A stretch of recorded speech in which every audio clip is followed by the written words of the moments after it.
Page number 183 पर right to information act 2005। देखो यहाँ पर उसका सिंबल भी दिया है राइट टू इंफॉर्मेशन का, ठीक है ना। On 15 June 2005 central government had enacted right to information act, मतलब कि 2005 से ये एक्ट लागू हुआ है। It is applied to all the states of India except Jammu and Kashmir, ठीक है। अब तो वहां पर भी लगता है, ठीक है, क्योंकि जम्मू कश्मीर इंडिया का स्टेट बन गया है ना, अलग नहीं है अब। याद है? किसने किया है ये? नरेंद्र मोदी जी ने, ठीक है। तो ये बुक उसके पहले की प्रिंट होगी इसीलिए, ठीक है ना। This act is not applicable to secret services of the country, institutions dealing security and safety, institutions promoting unity and integrity and foreign ambassadors office, ठीक है। ये राइट टू इंफॉर्मेशन है वो कौन कौन सी, जो this act is not applicable to secret services of the country. Secret services बहुत सी चलती है ना, रो वगैरह, पता है रो, ठीक है। वो क्या किसके लिए काम करते हैं? सीक्रेट एजेंट्स होते हैं इंडिया के। फॉरेन कंट्री में इंडिया के खिलाफ कोई टेररिज्म वगैरह जो चलता है तो वहां पर अपने सीक्रेट एजेंट भेजते हैं नाम बदलकर, ठीक है। वहां पर ऐसे भेजते हैं कि वहां पर वो जॉब करने के लिए आए हैं या तो बिजनेस करने के लिए आए हैं, पर वो होते क्या है? सीक्रेट एजेंट्स, ठीक है। तो ऐसी बहुत सारी एजेंसीज इंडिया में चल रही है, सीक्रेट एजेंसीज। तो इन लोगों को ये राइट टू इंफॉर्मेशन लॉ नहीं लागू पड़ता, क्योंकि वो राइट टू इंफॉर्मेशन के अकॉर्डिंग अगर अपनी इंफॉर्मेशन सबको बांटते रहे तो सीक्रेसी जैसा कुछ रहेगा ही नहीं, ठीक है। वो अपनी इंफॉर्मेशन लीक नहीं कर सकते। कई बार तो उसके ऐसे एम्प्लॉयज है कि उसके घर के मेंबर्स को भी पता नहीं होता कि वो एक्चुअल में काम क्या करते हैं, इतना सीक्रेट होता है, क्योंकि उनकी लाइफ का सवाल होता है, ठीक है ना।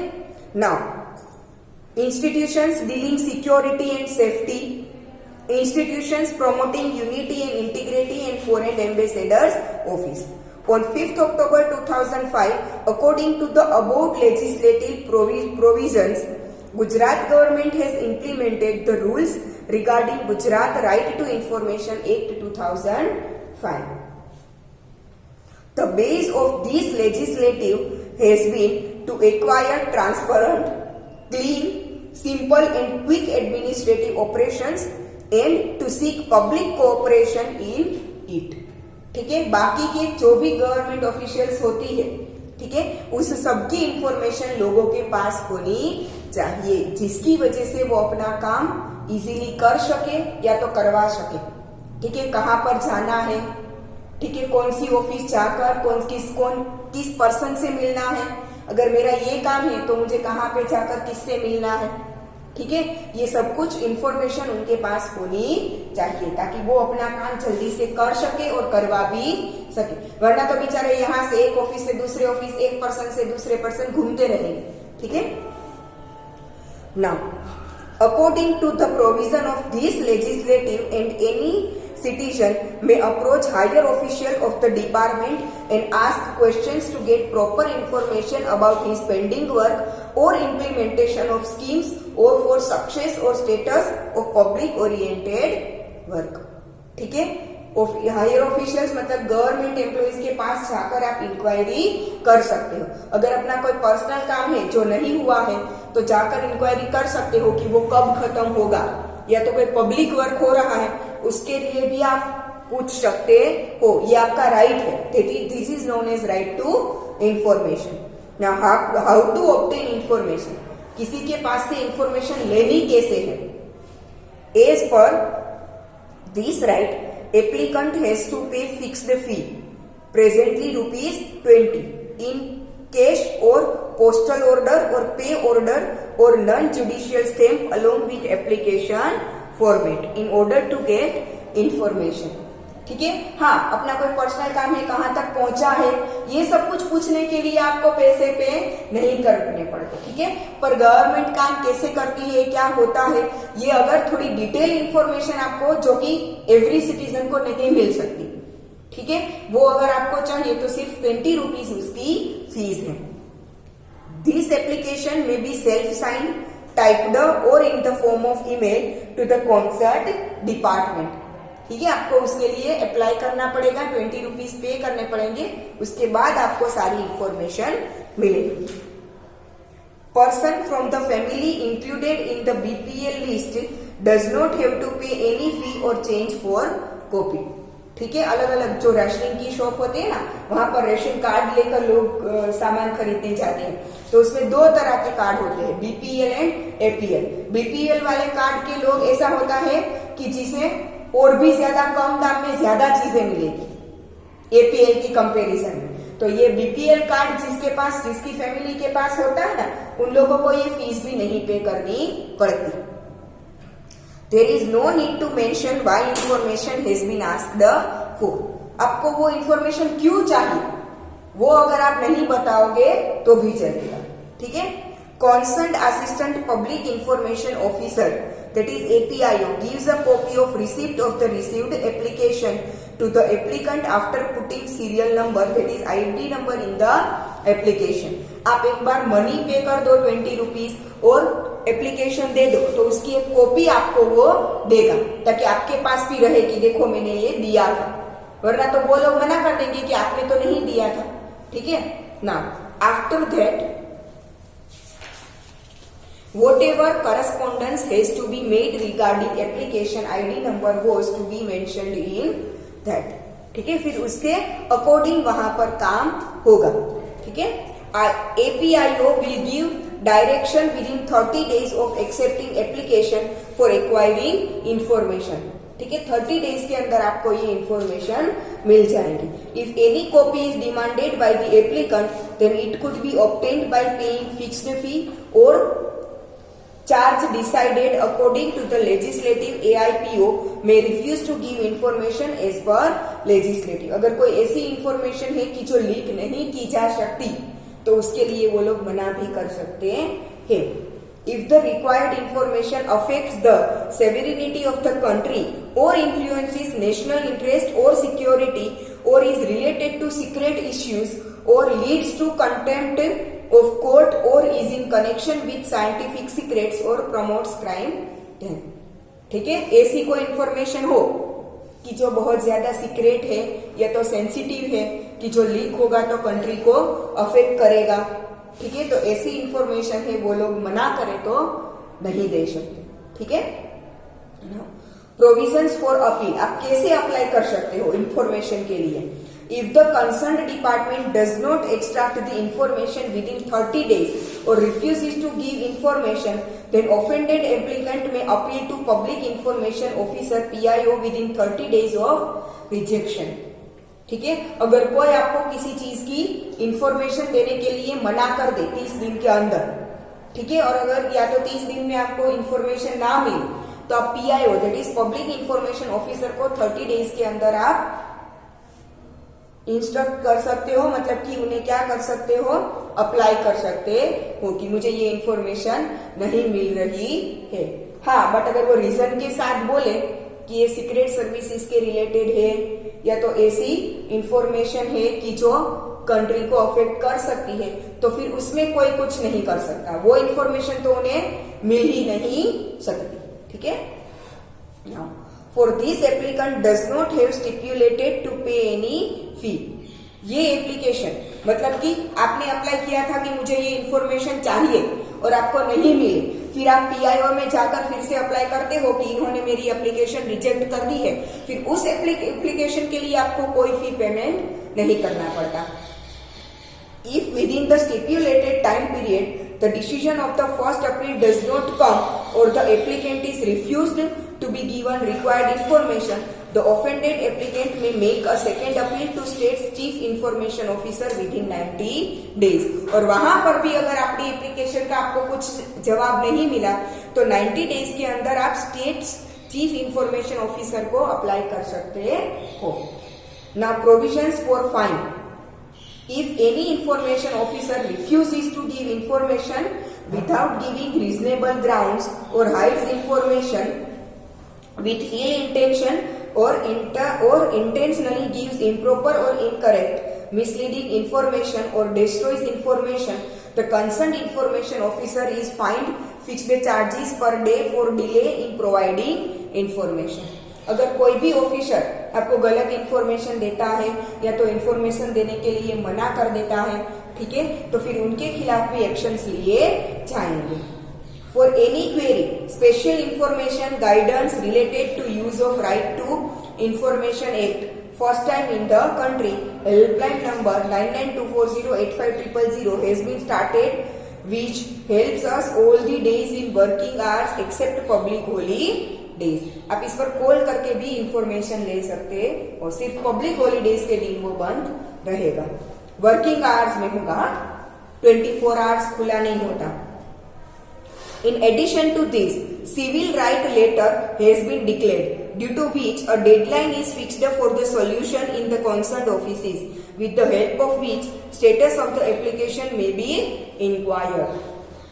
The Gujarat government has started common service portal on which a citizen may apply online, verify documents and make payments for about 28 services and may inquire the status of application 24/7 hours. Online सब कुछ शुरू किया है, तो आपने कोई चीज अगर अप्लाई की है तो उसका स्टेटस क्या है, कहाँ तक पहुंचा है, ये आप ऑनलाइन भी पता कर सकते हो. आपको ऑफिस जाकर धक्के नहीं खाने पड़ते. This act is a revolutionary step to put off corruption, जिसकी वजह से ऑनलाइन अगर आपको सारी इंफॉर्मेशन मिल जाएगी तो ऑफिस जाकर आपको एम्प्लॉइज, वहां पर जो होते हैं गवर्नमेंट एम्प्लॉइज, उससे पूछना नहीं पड़ेगा, तो ऑब्वियसली करप्शन का भी प्रॉब्लम नहीं रहेगा. Law regarding right to free and compulsory education 2009, RT, Right to Education 2009. Central government implemented law regarding right to free and compulsory education for children in 2009. As per this law, Gujarat government proclaimed law regarding right to free and compulsory education on 18th February 2012. हमारे school में ऐसे बहुत सारे बच्चे हैं जो RT के under आते हैं, उन लोगों को कोई फी पे नहीं करनी पड़ती. ठीक है. Now what is the need of this law? According to 86 amendment in Indian constitution, amendment मतलब कॉन्स्टिट्यूशन में चेंजेस, कोई एक्ट में थोड़ा बहुत चेंज होता है, ठीक है. हमारा कॉन्स्टिट्यूशन फिक्स नहीं है, उसमें अगर चेंजेस करने पड़ते हैं तो होते हैं, ठीक है. तो ये 86 अमेंडमेंट मतलब 86 जो चेंज हुआ था, वो कई बार चेंज बहुत छोटा सा भी होता है, फिर भी उसे काउंट तो किया जाता है. Primary education has been made free and compulsory for all the children of age group 6 to 14 years. This is a prominent step in the direction of developing human capabilities of children.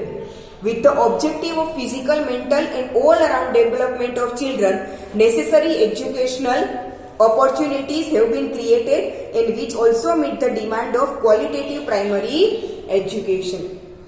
ठीक है. बच्चों का सभी तरीके से अच्छा growth करवाने के लिए, चाहे वो फिजिकल हो, मेंटल हो, स्पोर्ट्स रिलेटेड हो, कोई भी. ठीक है. Now keeping in mind education and health of the children, schooling facilities and physical facilities, specific norms have been set under this law, and accordingly classroom, laboratory, pure drinking water, electricity, arrangement of midday meal, and quality and qualification of teachers and standard of recruitment, provision for grant given to the schools have been made fixed, which are as follow. According to this law, every child between the age of group 6 to 14 should get admission in the school close to his locality. अपने आसपास की कोई भी government school में admission ले सकते हैं वो.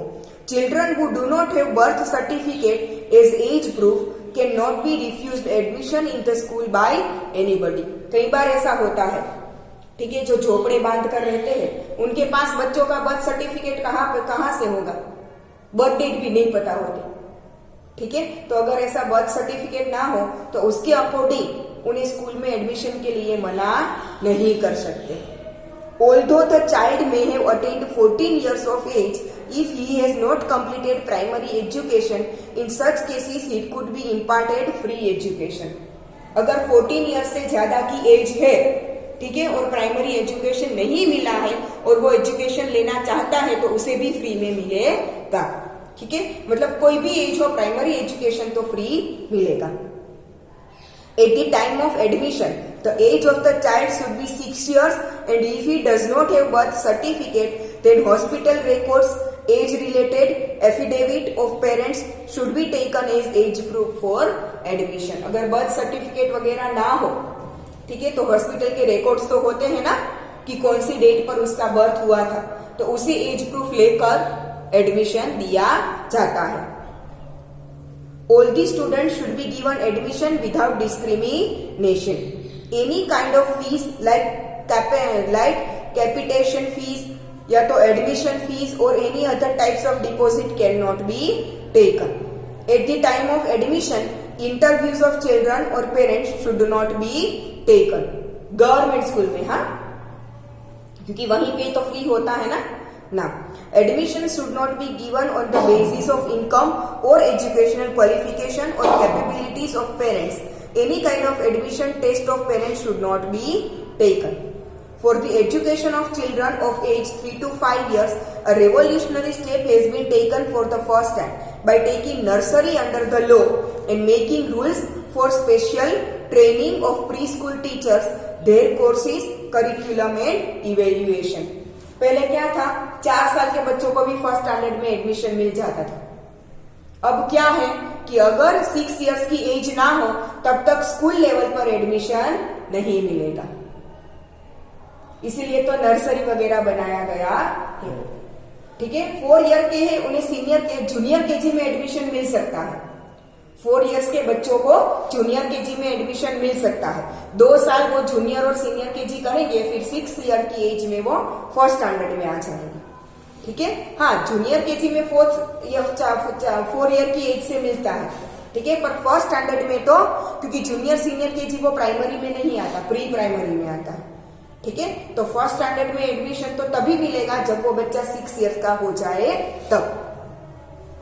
Now according to this, provision has been made for the children of weaker section and backward classes, that is SCs and STs, who are interested in studying and their families fall in the category of BPL should be given admission in government recognized private primary schools. मैंने बोला ना कि हमारी school में बहुत सारे बच्चे हैं जो RTE के अंडर आते हैं। ठीक है, पर वो RTE के अंदर आते हैं, स्कूल उसकी फीस का कोई नहीं लेती, गवर्नमेंट उसकी स्कूल फीस पे करती है। ठीक है, तो सिर्फ गवर्नमेंट स्कूल में ही एडमिशन फ्री में मिलता है ऐसा नहीं होता। हर एक प्राइवेट स्कूल में RTE के अंडर एडमिशन के लिए कुछ सीट्स फ्री होती है कि इतने % सीट्स को तो आपको RTE के स्टूडेंट्स के लिए फ्री रखनी ही पड़ेगी, कंपल्सरी। उसकी फीस वो क्या कौन पे करेगा, गवर्नमेंट पे करेगी। ठीक है, now as per order it is compulsory that 25% students of standard first should be of this section of the society. School teachers are not allowed to take private tuitions. All the underqualified teachers of the school should be obtain academic qualification within 5 years. अगर teaching school में as a teacher आपने apply किया है, आपको job मिली है और आपका educational background उसके रिलेटेड जो चाहिए वो नहीं है, तो विद इन 5 इयर्स आपको वो एजुकेशनल बैकग्राउंड आपको डिग्री हासिल करनी होगी। Any child who has not completed his primary education can not be terminated from school until being transferred. In the private primary schools, the fees of ST and SC children is paid by the government as per fixed conditions. For the compilation of provisions of this law, a scheduled management tribunal or state council has been provisioned. For the breach of this act, the director of the school may be fined or recognition of the school can be terminated. अगर loss break होता है private school से तो school बंद भी हो सकती है या तो उसके ओनर को पनिशमेंट भी हो सकती है। National food security act 2013 RTF. Food security means every person gets nutritious food for remaining active and for healthy life and procurement of food. This bill was implemented on 5th July 2013 by central government. Now, objective of food security bill. to satisfy the demands of food of the increasing population of the country. Other than this, ensuring quality and quantity of food and providing it at low rate. ठीक है, population ज्यादा है तो लोगों को काम इतना नहीं मिलता, इनकम इतनी नहीं होती, तो बहुत कम मनी में उनको फूड प्रोवाइड किया जाता है। और फूड भी कैसा होना चाहिए, क्वालिटी एंड क्वांटिटी भी अच्छी होनी चाहिए। To curb malnutrition, malnutrition मतलब न्यूट्रिशियस फूड का लेक, न्यूट्रिशियस फूड अच्छे से नहीं मिलता उसे मेल न्यूट्रिशन बोलते हैं। ठीक है, to curb malnutrition among people and children, important steps should be taken and encouragement should be given to increase production of nutritious food. To make public distribution system PDS very strong, transparent and simple. Public distribution system मतलब हम जो ration वगैरह बोलते हैं ना वो।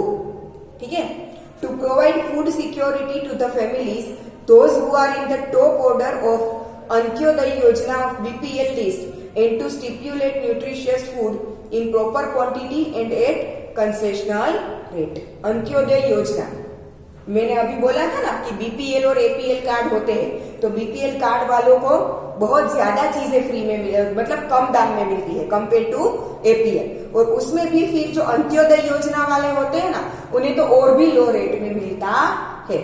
ठीक है, to help the pregnant women and feeding mothers to get nutritious food. मैंने लास्ट लेक्चर में शायद आपको बोला था कि जब से पता होता है कि प्रेग्नेंट होते हैं और तब से लेकर बच्चा जब तक 5 इयर्स का ना हो जाए तब तक उसके घर पर फूड प्रोवाइड किया जाता है, for baby and for the mother, not for whole family.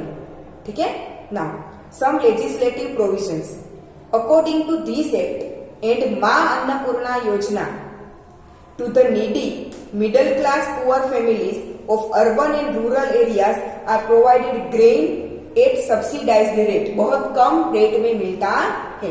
तो Antyodaya families are given 35 kilogram of grains free of cost. As per this law, beneficiaries can buy wheat at ₹2 per kg, rice at ₹3 per kg, and coarse grain at ₹1 per kg in fixed quantities and fixed time. Every month इन लोगों को ये grains वगैरह provide किया जाता है बहुत कम rate पर। सोचो, सिर्फ ₹2 पर केजी में क्या मिलता है, वीट, ₹3 पर केजी में राइस और बाकी के ग्रेन्स ₹1 पर केजी में, तो कितना सस्ता हुआ है ना। Now good quality grain is provided under public distribution system on fixed conditions, मतलब उनके पास राशन कार्ड होना चाहिए। At the time of maternity, central government would pay ₹6,000 as help to mother. At the time of maternity मतलब delivery के time mother को ₹6,000 भी दिए जाते हैं। According to this bill, food security allowance would be given to the beneficiary in place of grains. As per this act, every month sugar, iodized salt, kerosene and edible oil twice a year are provided at subsidized rates by Gujarat government to Antyodaya and BPL families through the ration shops.